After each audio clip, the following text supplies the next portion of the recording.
Hey there guys, welcome to Movie Recap TV. Today I'll explain an action drama science fiction film from 2006 titled Children of Men. Spoilers ahead.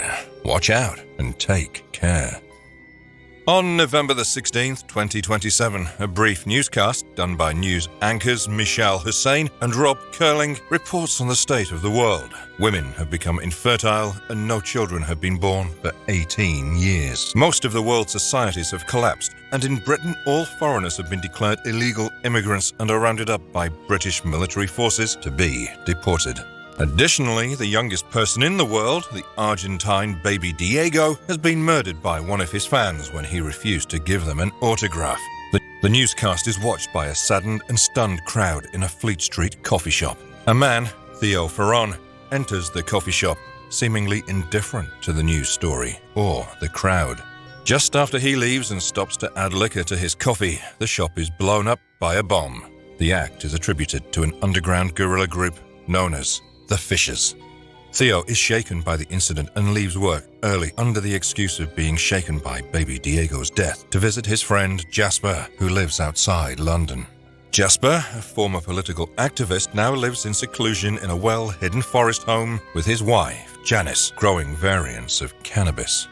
The next day, Theo is captured by the Fishers and is reunited with his former wife, Julian, who leads the group. She and Theo have not seen each other for nearly 20 years after their son, Dylan, died in a flu epidemic. She first tells him that the Fishers were not responsible for the bombing of the cafe the previous day, with one member of her group angrily claiming that it's the government which indeed bombed the cafe, trying to create discontent for the Fishers. Julian asks for Theo's help in securing transit papers. Theo's cousin, Nigel, has influence within the government. Theo visits Nigel and is able to get the papers, but they specifically state that Theo himself must accompany the refugee for whom they are meant for. Theo agrees and he joins Julian, her associate Luke, the refugee Key, and her midwife Miriam as they drive to the southern coast of England. Along the way, they're attacked in a forested area by a large mob and Julian is killed. As they flee the scene of the attack, they are pulled over by the police. When asked for their papers, Luke kills both policemen. A short funeral is held in the forest for Julian.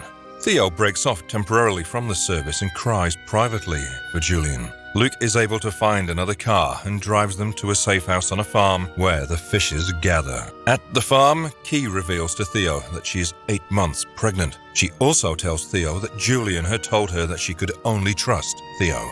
The Fishers hold a meeting to decide what to do with Key.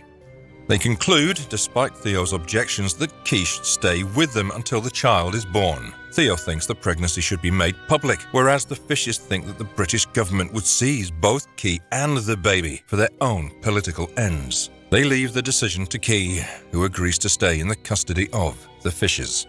Later that night, Theo awakens to a commotion outside. 2 of the men who attacked the travelers that day have come to the safe house, one of them badly wounded. The other is one of Julian and Luke's operatives, the sociopathic Patrick. Theo eavesdrops on their conversation and discovers that the attack on the car and Julian's murder were both arranged by Luke and the Fishers, who wish to use the baby for their own ends. Luke and the others plan to kill Theo the next day. He quietly awakens Key and Miriam and convinces them to leave with him. They steal a car and narrowly escape the farm after Theo is able to disable their other vehicles. Theo takes them to Jasper's house. While there, Jasper makes arrangements for Key to meet a ship called the Tomorrow, a vessel belonging to a group called the Human Project, a collection of scientists based in the Azores off Portugal and dedicated to restoring human fertility. Jasper arranges for his friend, Sid, an immigration officer, to help Key, Miriam, and Theo enter the immigrant camp at Bexhill. From there, they will make arrangements for Key to slip into the English Channel near Bexhill to meet the Tomorrow. The Fishers find Jasper's hidden home, setting off the alarms. Jasper lets Theo take his car and gives them an escape route. From a nearby bluff, Theo watches as Jasper refuses to give the Fishers any information and is cruelly murdered by Luke. Before the Fishers' arrival, Jasper had euthanized his wife and dog. Miriam tries to comfort Theo, who angrily rebuffs her and orders her into Jasper's car. Theo drives them to a nearby abandoned school to hide out and wait for Sid. While there, Miriam talks of her past work as a midwife and the onset of female infertility 18 years ago.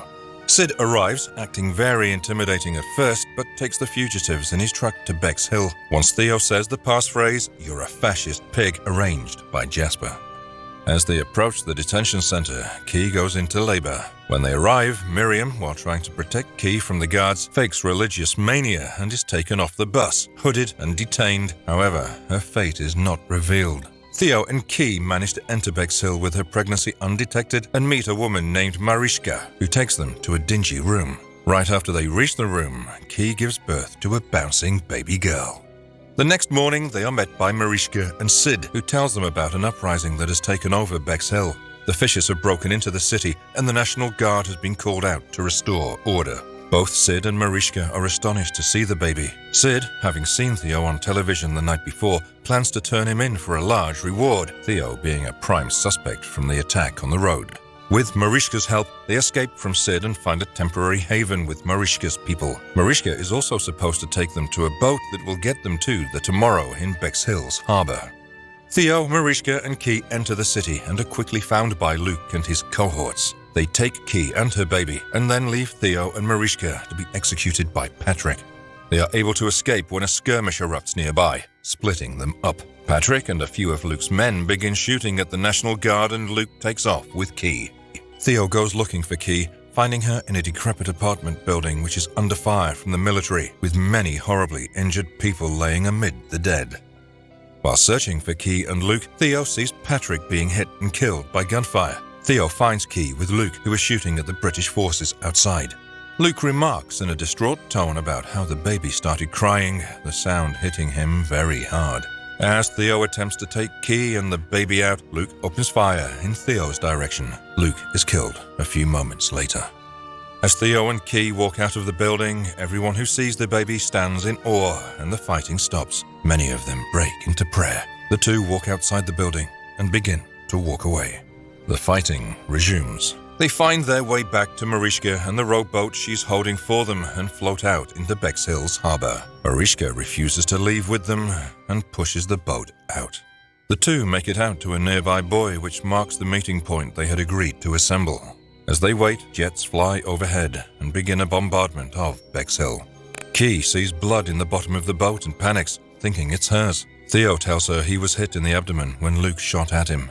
Theo has just enough time to teach Key how to burp the baby, and she tells him that she'll name her after Theo's son, Dylan. Theo loses consciousness just as the Tomorrow arrives. Just before the closing credits roll, the sound of children laughing is heard.